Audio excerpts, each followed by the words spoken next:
Assalamualaikum warahmatullahi wabarakatuh dan salam sejahtera.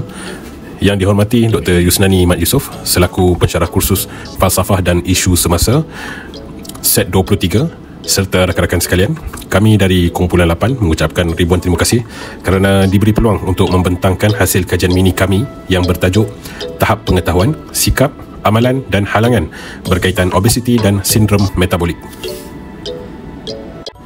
Untuk permulaan, izinkan kami memperkenalkan ahli kumpulan kami terlebih dahulu yang telah bersama-sama menjalankan kajian ini dengan penuh komitmen. Muhammad Afiq bin Muhammad Pesri, saya sendiri Syahrul Saifuddin bin Mat Takrim, Muhammad Hisham bin Abdul Wahab, Prisa Anak Sen, Zulkifli bin Ahmad, Wan Muhammad Muaz bin Wan Mustafa, Chu Zengji, Muhammad Syazwan bin Sukri dan Teh Jen Yang Wilfrid. Seterusnya, mari kita lihat sedikit gambaran tentang struktur pembentangan ini. Tuan-tuan dan puan-puan, kita sedia maklum bahawa obesiti dan sindrom metabolik kini bukan lagi isu individu tetapi telah menjadi masalah kesihatan awam yang semakin membimbangkan di Malaysia dan juga di peringkat global. Menurut laporan WHO tahun 2023, kadar obesiti global telah meningkat sebanyak 3 kali ganda sejak 1975. Di Malaysia pula, NHMS 2019 melaporkan bahawa lebih 50% rakyat negara ini mempunyai berat badan berlebihan dan hampir 20% mengalami obesiti.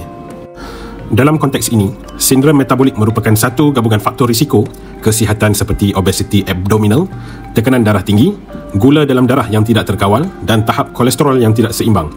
Kesemuanya meningkatkan risiko kepada penyakit kronik seperti serangan jantung, strok dan diabetes mellitus jenis 2. Kajian kami dijalankan kerana terdapat jurang yang ketara antara kesedaran dan amalan sebenar, khususnya dalam kalangan pelajar institusi pengajian tinggi. Ulasan literature. Seterusnya, kami ingin kongsikan ulasan literature yang merangkumi beberapa aspek penting berkaitan obesiti dan sindrom metabolik. Secara global, kadar obesiti telah meningkat hampir 3 kali ganda sejak tahun 1975.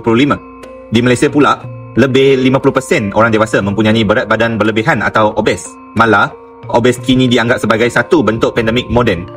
Dari segi definisi, sindrom metabolik merujuk kepada gabungan beberapa faktor risiko seperti obesiti, abdominal, hipertensi, glukosa puasa yang tinggi dan dislipidemia. Impak sangat besar, ia meningkatkan risiko penyakit jantung dan diabetes jenis 2 serta menyumbang kepada kadar kematian dan kesakitan yang tinggi. Namun begitu, walaupun ramai menyedari bahaya obesiti, hanya segelintir individu benar-benar mengamalkan gaya hidup sihat. Kajian ini adalah untuk menilai tahap pengetahuan, sikap, amalan dan halangan berkaitan obesiti dan sindrom metabolik dalam kalangan pelajar institusi pengajian tinggi di Malaysia. Objektif khusus. Nombor 1, menilai tahap pengetahuan pelajar universiti terhadap obesiti dan sindrom metabolik, termasuk punca, kesan dan langkah pencegahan. Nombor 2, mengenal pasti sikap pelajar terhadap kepentingan menjaga berat badan sihat dan pandangan mereka terhadap obesiti. Nombor 3, menilai amalan pemakanan senaman dan pemeriksaan kesihatan pelajar dalam mencegah obesiti dan sindrom metabolik. Nombor 4, mengenal pasti halangan yang mengganggu pelajar untuk mengamalkan gaya hidup sihat, termasuk dari segi masa, motivasi, kos dan persekitaran. Metodologi, data belakang, obesiti di Malaysia, fokus pelajar universiti. 19.7% rakyat Malaysia obes, 50.1% berlebihan berat badan menurut NHMS 2019. Punca obesiti pelajar universiti adalah kurang aktif, makan makanan segera, kurang bersenam, tekanan belajar. Reka bentuk kajian. 1. Jenis kajian. Analisis kuantitatif berbentuk deskriptif. 2. Reka bentuk. Rentas masa iaitu cross-sectional. 3. Tujuan. Menilai tahap pengetahuan, sikap, amalan dan halangan berkaitan obesiti dan sindrom metabolik. 4. Sasaran. Pelajar institusi pengajian tinggi di Malaysia. Kaedah persampelan. Persampelan mudah, convenience sampling. Saiz sampel sebanyak 150 orang pelajar. 5. Sebab pemilihan reka bentuk sesuai untuk mendapatkan gambaran semasa populasi, tidak melibatkan sebarang intervensi. Lokasi ini telah dilaksanakan secara dalam talian yang melibatkan pelajar universiti dari pelbagai institusi di seluruh Malaysia. Manakala tempoh kajian pula, data dikumpul dalam tempoh 2 minggu menggunakan borang soal selidik Google Forms yang diedarkan melalui platform seperti media sosial, email, WhatsApp, Telegram dan kumpulan pelajar. Data dianalisis menggunakan Microsoft Excel dan SPSS versi 26. Statistik deskriptif seperti frekuensi, beratusan, min dan sesan piawai digunakan untuk menerangkan tahap pengetahuan, sikap, amalan dan halangan responden. Dapatan kajian demografi responden. Catapai 1.0 menunjukkan jantina. Pelibatan responden adalah seimbang antara jantina dengan 51.2% perempuan dan 48.8% adalah lelaki.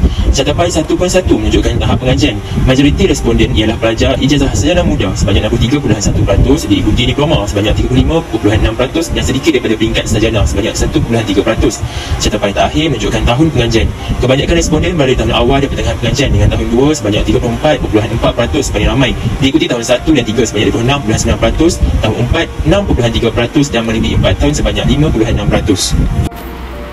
Cataba 1. Dapatan kajian menunjukkan bahawa pelajar ijazah sarjana muda mempunyai pengetahuan yang lebih baik dan konsisten mengenai obesiti berbanding pelajar diploma dan sarjana.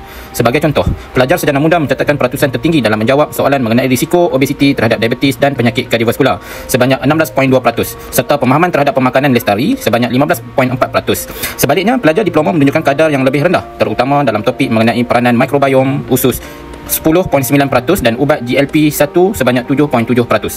Kajian oleh Khairul Najmi Wafdi Khairul Azhan et al. 2024 juga mendapati bahawa 90% pelajar sarjana muda mempunyai pengetahuan yang baik mengenai obesiti dengan variasi pengetahuan bergantung pada program pengajian. Ini menunjukkan bahawa pelajar diploma memerlukan lebih banyak intervensi pendidikan dalam aspek biologi dan rawatan obesiti. Cataba 2 menunjukkan analisis sikap pelajar terhadap obesiti. Pelajar ijazah sarjana muda menunjukkan sikap positif tertinggi. Tetapi, pelajar diploma lebih cenderung bersetuju bahawa obesiti perlu dirawat secara serius 6.0% berbanding pelajar ijazah 3.4% dan sarjana 10.0%. Sikap positif tertinggi dalam kalangan pelajar ijazah ialah terhadap stigma obesiti 7.1%. Namun secara keseluruhannya, sikap positif terhadap obesiti masih rendah dalam semua kumpulan.